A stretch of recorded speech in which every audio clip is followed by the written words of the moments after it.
somebody blowing the shofar. Every person doesn't have to blow the shofar themselves. And so that was a question. But we said that even though on Yovel, you have to go ahead and every person has the responsibility regarding the shofar. But if it comes out on Shabbat morning, if Yovel in the night, Yovel on Yom Kippur of Yovel, we have a special mitzvah to blow the shofar. Now Yovel and Yom Kippur is the time you can't carry. Can't carry on Yom Kippur. And so now what do you do on Yom Kippur that comes out on Shabbat? I'm sorry, I keep on saying Shabbat. Yom Kippur, forget about Shabbat. You should never forget about Shabbat. Nothing to do with the fact Yom Kippur comes out on Shabbat. Yom Kippur has the same status of Shabbat. The Gemara says, the Mishnah says, the Gemara says the Mishnah says the only difference between Yom Kippur and Shabbat is that the violation of Shabbat carries into Teskila. Person is warned, and there's witnesses, and he violates the Shabbat. One of the 39 malachot, he's obligated to get Teskila, which is a capital punishment. The person who goes ahead and violates Yom Kippur does not get capital punishment. There's karet. There's something, he gets cut off from the next world. He doesn't get killed in this world from the court. Also, karet is to die by prematurely. So that's the story about karet. But on Yom Kippur, there's a concern, just like we had the concern Rosh Hashana comes down on Shabbat, we're concerned that people should not come to carry the shofar when Rosh Hashana comes down on Shabbat. So too, there's a concern on Yom Kippur of Yovel, where there's also a mitzvah to blow the shofar, how to ensure that people won't come to carry the shofar. We said that the Gemara stated that Rav Huna said that you have to do it bizman bezin. You have to go ahead and blow the shofar on Yovel at the time that the court is in session. The fact that the court is in session, that will help the person be a little bit more careful about what he does, even though he's not blowing in front of the court. That's what we said yesterday. So now the Gemara has a question regarding this statement that has to be at the time that the Bizman Bezdin, and we said generally the court is in session until Chatzot. The court's in session until about noontime. So now the Gemara brings a question on 30a3. The Gemara brings on the right column, Boi Rav Zera. Rav Zera asked the following question: Nin aru la'amod. The Bezdin, the sages of the Bezdin, were getting ready to stand up, getting ready to leave, meaning they felt they finished the inquiries, what do you say? The doggets of the day, and they're getting ready to get up.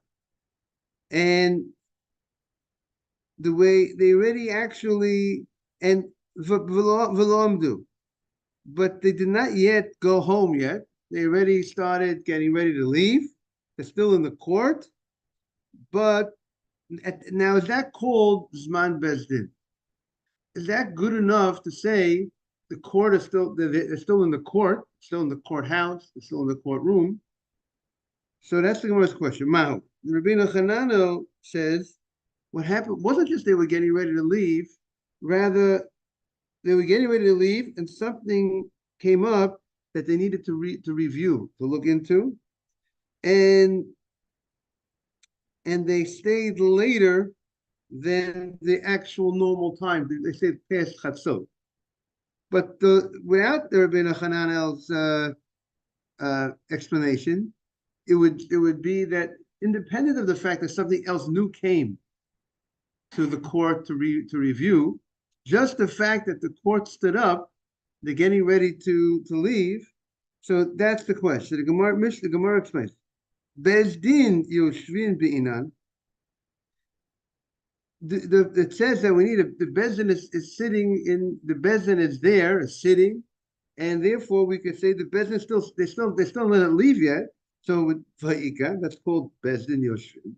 Or Dilma, or perhaps we need Zman bezdin meina. We need actually that the court is actually in session. Vileka. Because since they already stood up and they're getting ready to leave, they're not in session, and therefore that it's not called zman bezdin. So the Gemara, that's the question that um, the Gemara has, and the Gemara does not give a response. Take them. The Gemara says you have to wait till Eliyahu Navi to answer that question. For Odzot, we said there was another aspect that Yerushalayim was Yitera al Yavneh. We said there was two things that Yerushalayim had an advantage over Yavneh. We said that if there were cities outside Jerusalem, and those cities were close enough to Jerusalem that they could, the Mishnah stated four conditions that would give the cities surrounding Jerusalem the status of Jerusalem regarding blowing the shofar on Rosh Hashana that comes out on Shabbat. And we said which, if it had, the Mishnah stated, if you had a city that was able to see Jerusalem, and you're also able to, and from that city, you could also hear what's going on in Jerusalem. And also, meaning you'll be able to hear the shofar that will be blown in Yerushalayim. And it's close enough, it's close to it, and you're able to come on Shabbat, so that city would have the status like Yerushalayim, that you could blow on Shabbat or Rosh Hashanah. That's what we said in the Mishnah. So now the Gemara clarifies this point. Explains what is this all about? These four conditions.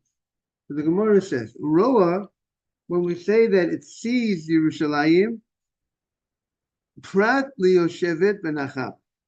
But if it's sitting benachal in a valley, so a town that sits in the valley, it can be very close to Yerushalayim, but you can't see Jerusalem.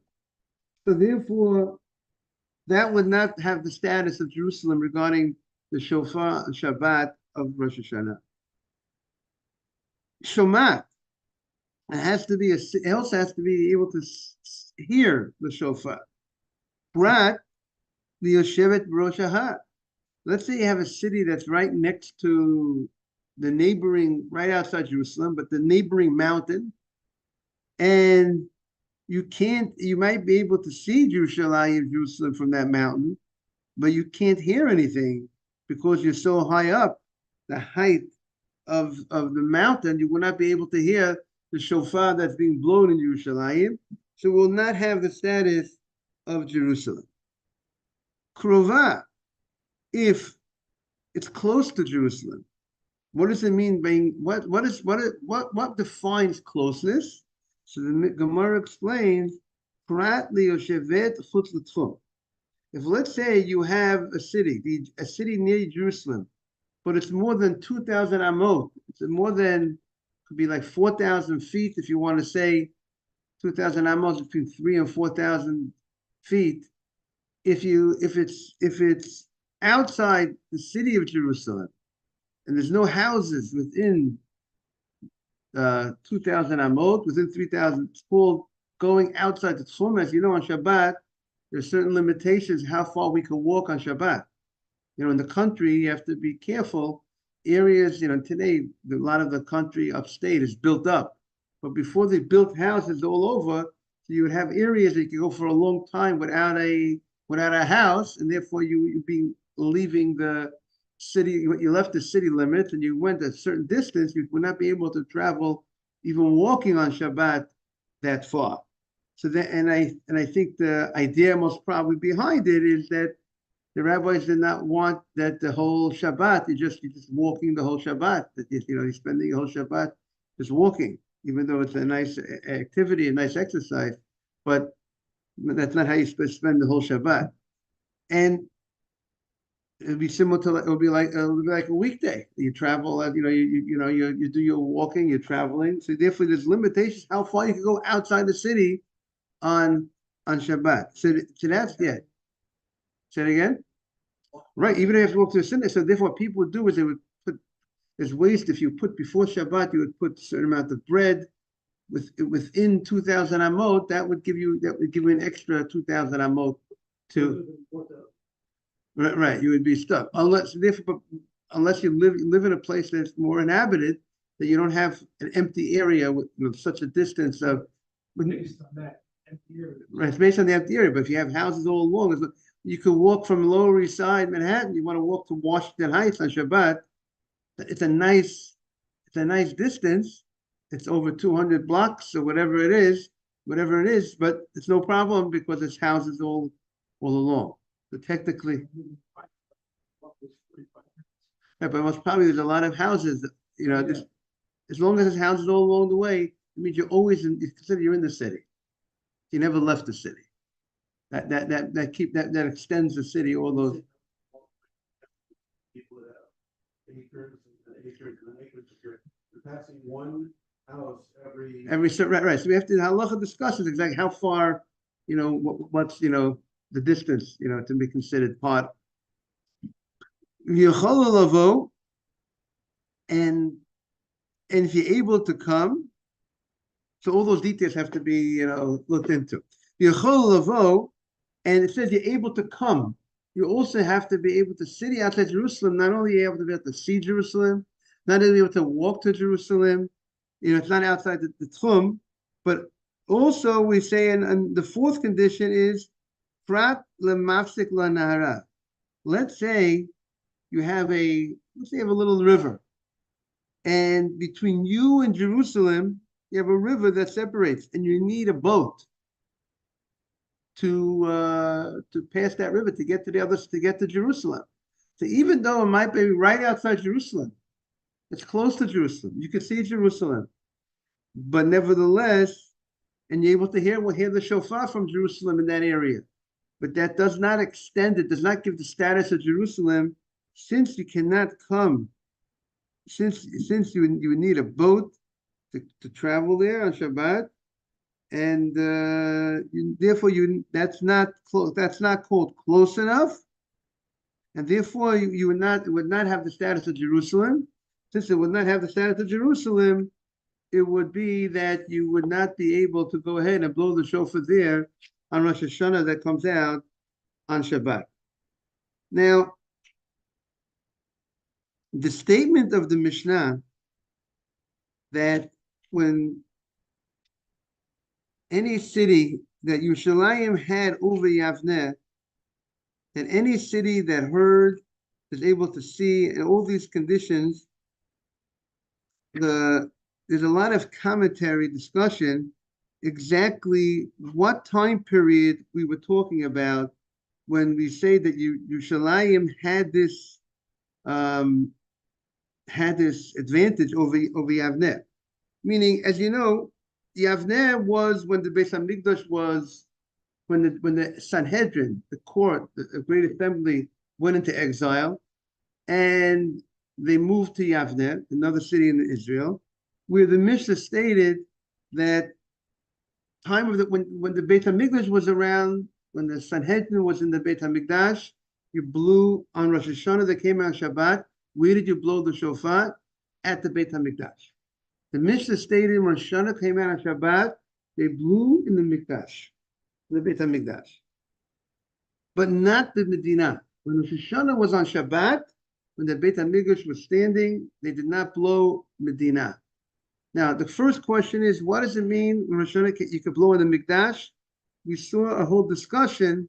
Does Mikdash mean just the Beit Hamikdash itself?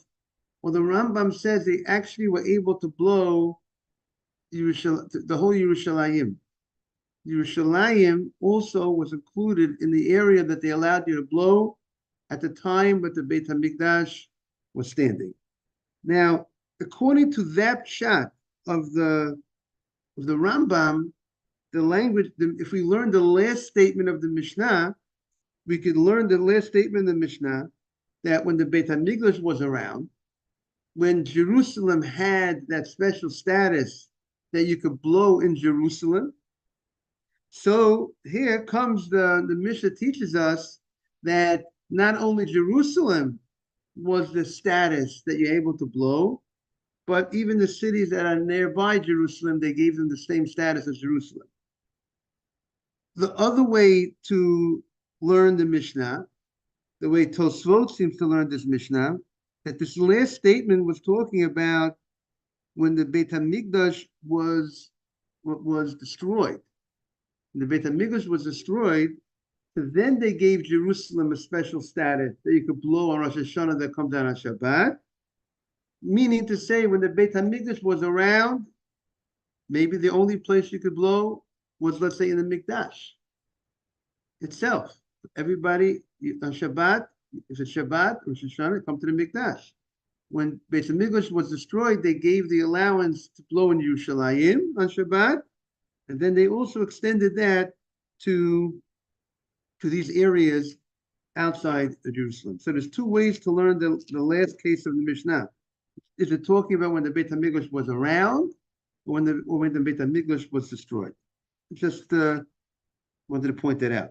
Okay, now comes the Mishnah, which is very familiar to us because of our learning of the Gemara and Sukkah. B'Rishonah, in the beginning, the previous Mishnah spoke about the blowing of the shofar on Rosh Hashanah that came out on Shabbat, right? That was our discussion. What's the law regarding Rosh Hashanah that comes out on Shabbat? And by the way, you should know that it's reported that in the Bezdin, the court of the Rif, that they went ahead and in the Bezdin of the Rif, one of the Rishonim, they actually blew the shofar on Rosh Hashanah that came out on Shabbat. They actually blew the shofar, which is maybe 800 years ago. We don't have such a custom. Shana comes down on Shabbat. We don't blow in a Bezdin. We don't blow in a court of three or on Shabbat. We don't blow today. Rosh Hashanah comes down on Shabbat. Now, the Mishnah was talking about Rosh Hashanah comes down on Shabbat. What do you do? And again, what's the issue? The issue is the rabbis were concerned that people might come to carry the shofar, right? There's no problem, meaning the mitzvah of the Torah of shofar applies by Shabbat and by weekday. The Torah gives you a mitzvah to blow the shofar on Shabbat. Blow the shofar on Aleph Tishrei, the first day of the new year. So the Torah did not say not to do it. The Torah never said it can't be done on Shabbat. And as the Gemara said earlier, it's not a malacha.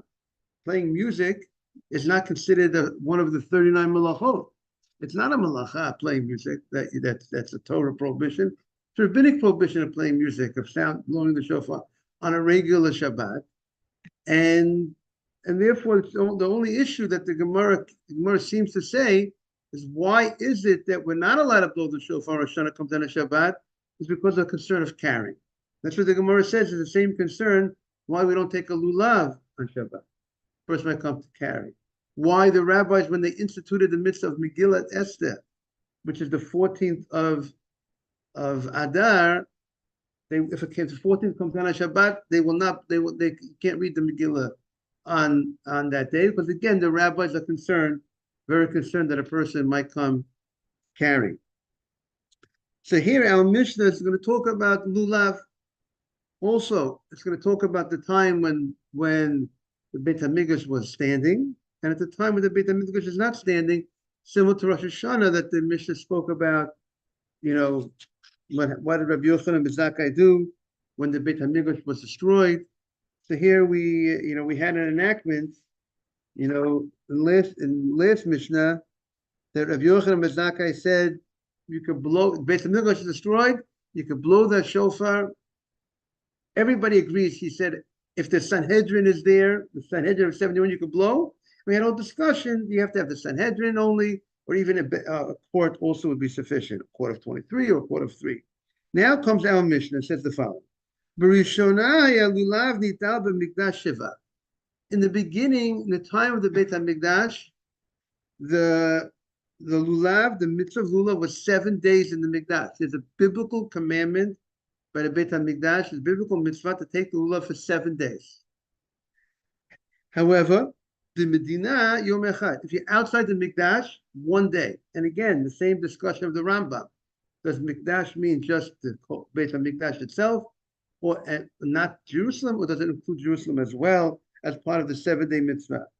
So in the beginning, the lulav was taken 7 days in the Mikdash, but in Medina, outside the Mikdash, everybody agrees in Tel Aviv, when the Beit HaMikdash was around, they only took the lulav the first day of Sukkot. Fascinating, right, Ralph? In Tel Aviv. So first day of Shabbat, they still did it on Shabbat. They didn't. They do it on the second day on Sunday. No, first day was Shabbat. They took the lulav on Shabbat.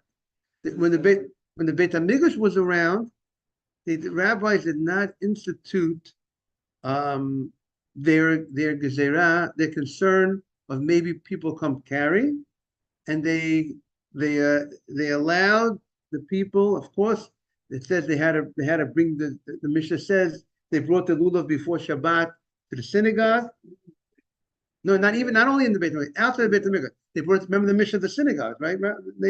They brought to the synagogue, which means outside the Beit HaMikdash in Tel Aviv, they brought their lulavim to the synagogue in Tel Aviv before Shabbat, when the Beit HaMikdash was around.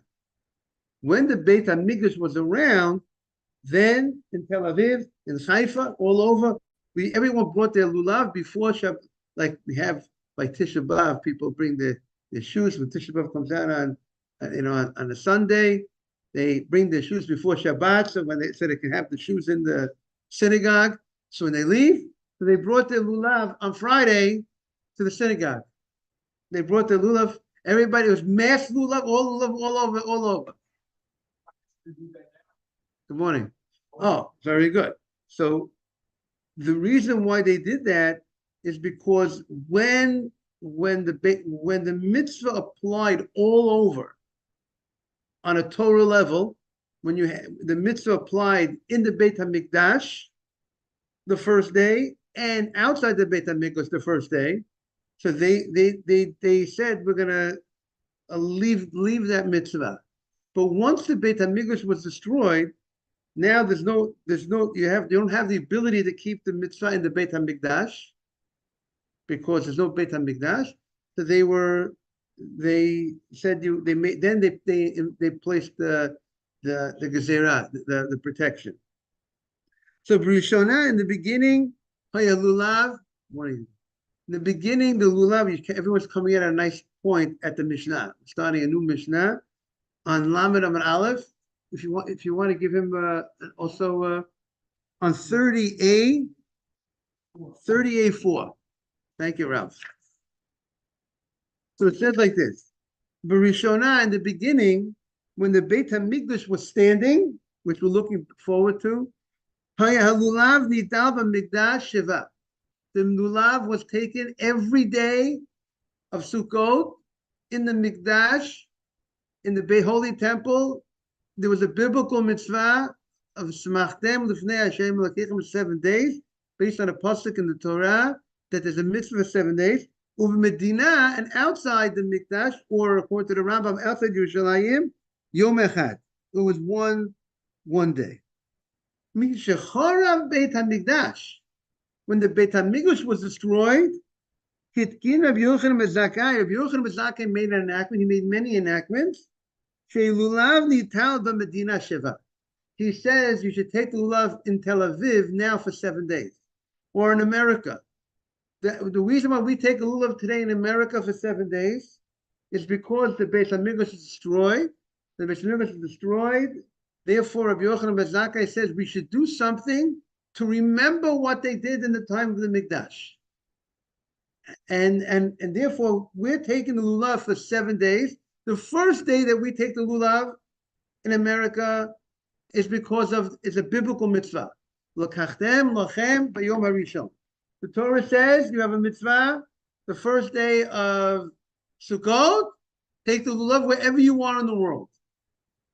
But there's no mitzvah wherever you are in the world on the 2nd through 7th, only if you're in the Mikdash. But now when the Beit HaMikdash is destroyed, that's why we do Zeichel and Mikdash. The Rabbanan. Right, when you take the lulav on the 2nd or 3rd day, it's a rabbinic mitzvah to remember the Mikdash. Now, that was one of his enactments. And then he made another enactment.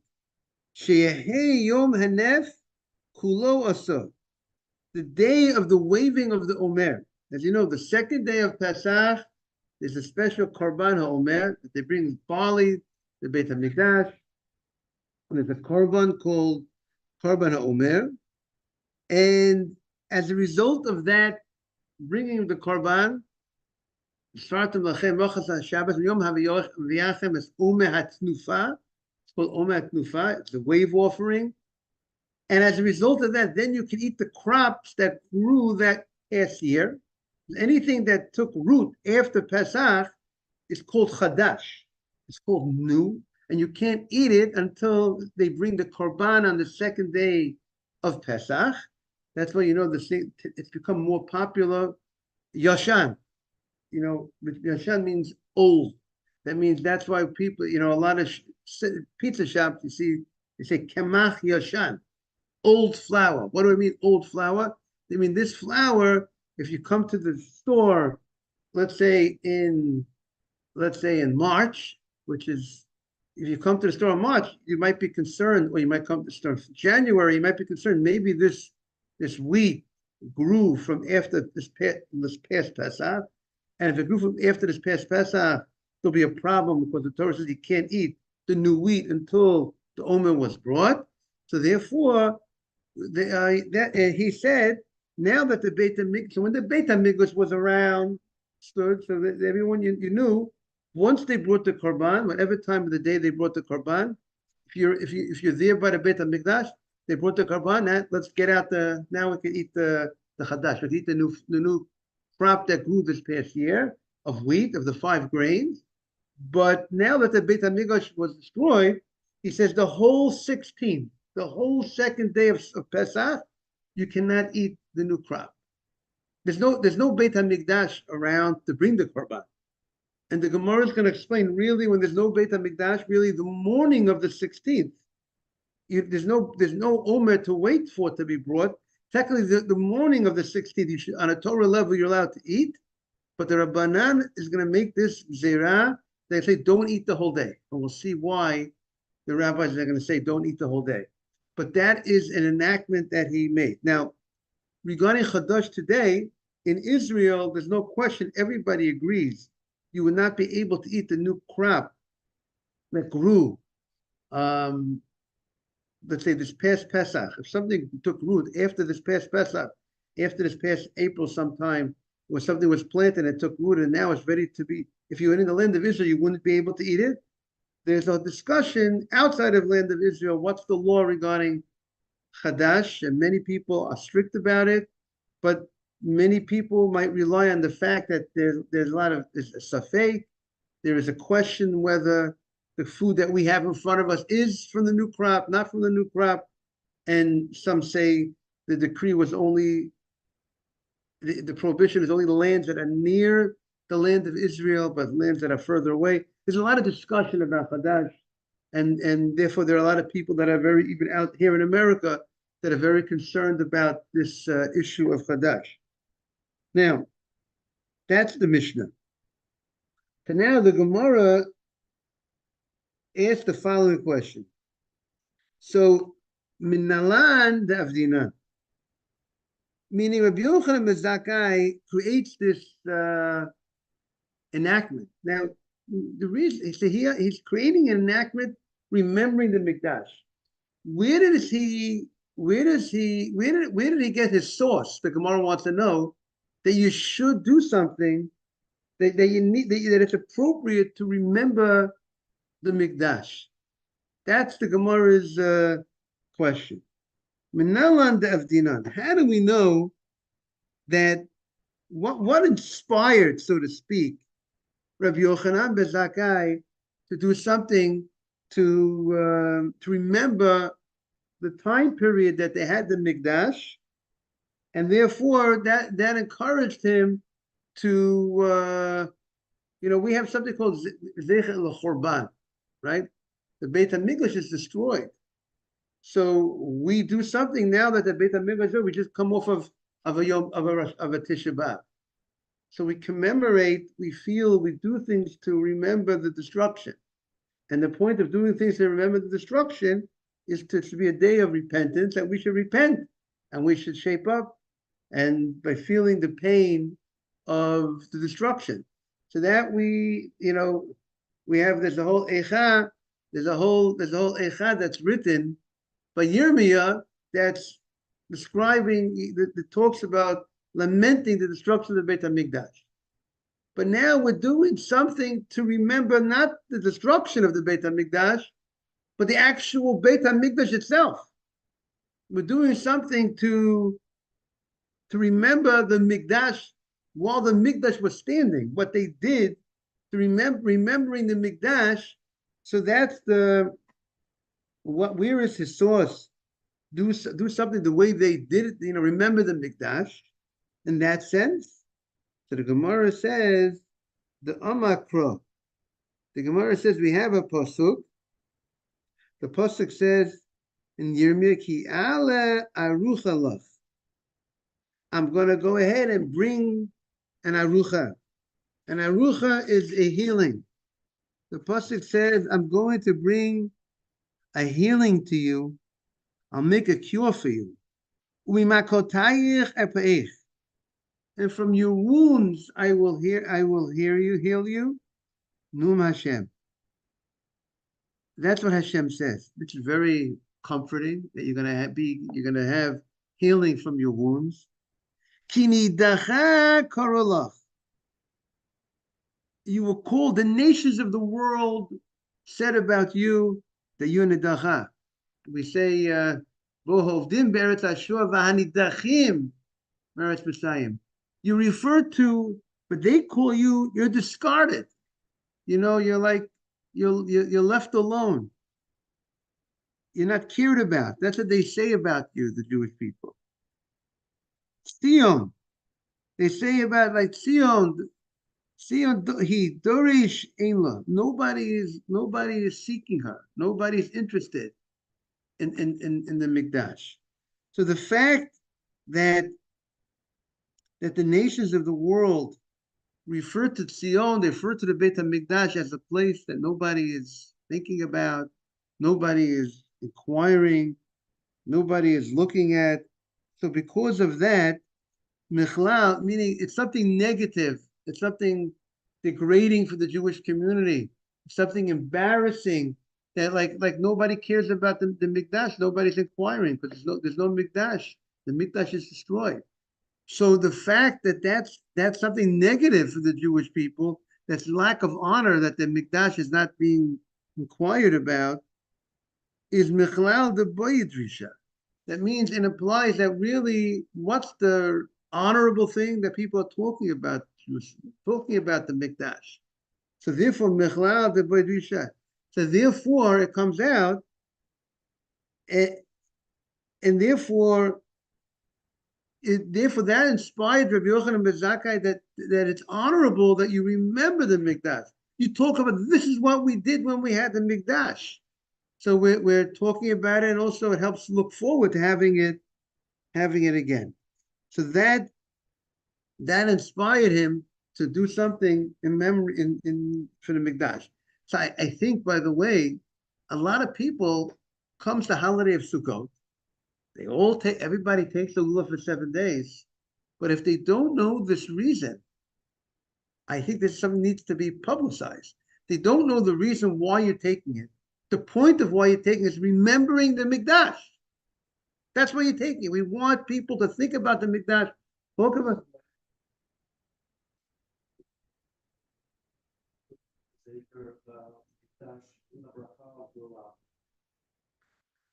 Okay. But he's saying, why did the rabbis do something? They want the first day is not seicha, but the second day to the seventh, they didn't want to change the language of the bracha. So they wanted to give it. You should maybe perhaps they didn't want people to start not giving the respect for it. This is the Torah mitzvah, this is rabbinic mitzvah, but at the same time, there is people need to know, and really we should, maybe Nathan, you'll remind me when it comes Sukkot time, we should encourage everyone to talk about the Mikdash. That is the point.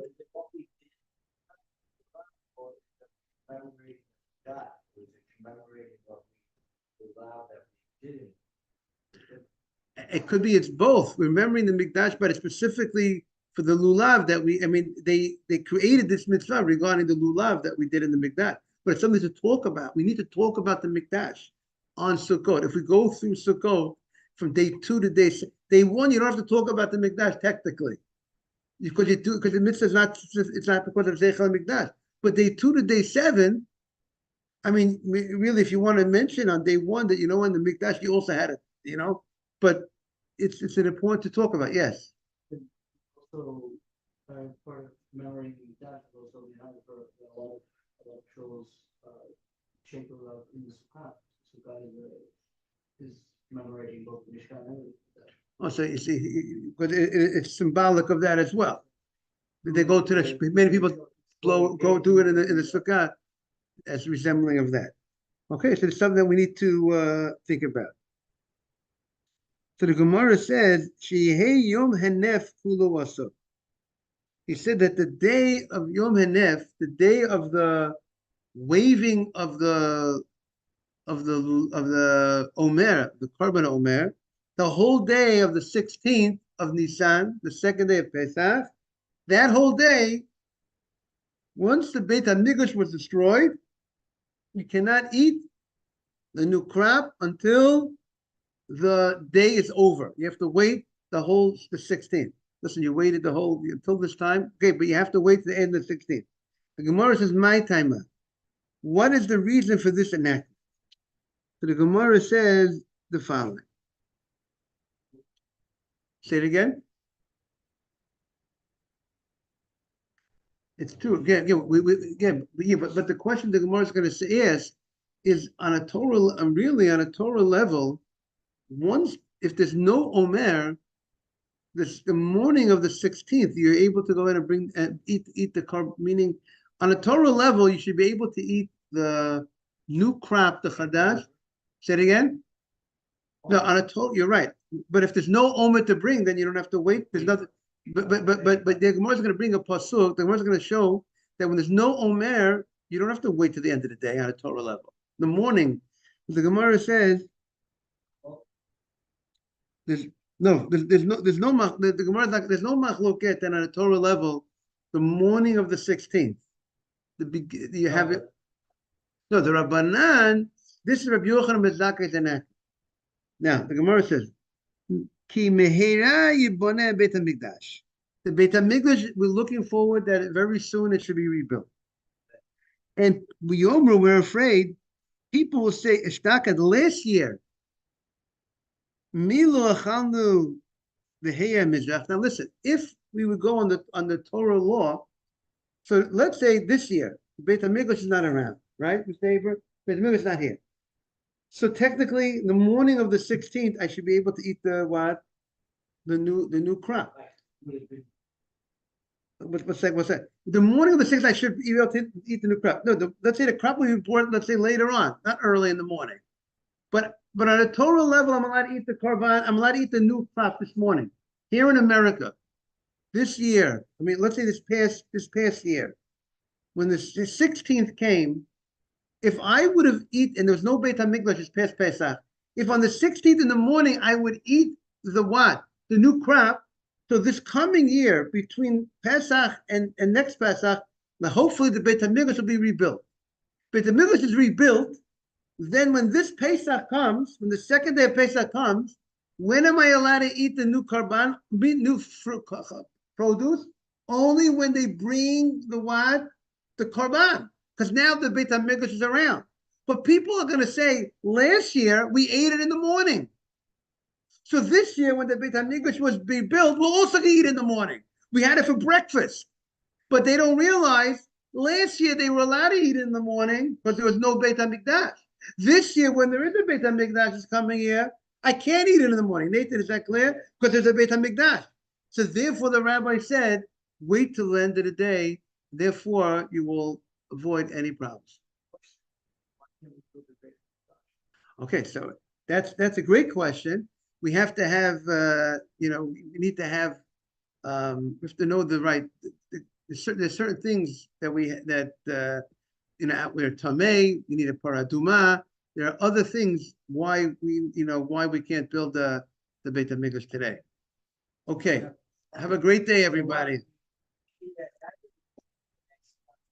No, this you can eat it at night. You're able to eat it at night. So there are multiple reasons why. Right, the beginning of the 17th, which we some call the 16th at night.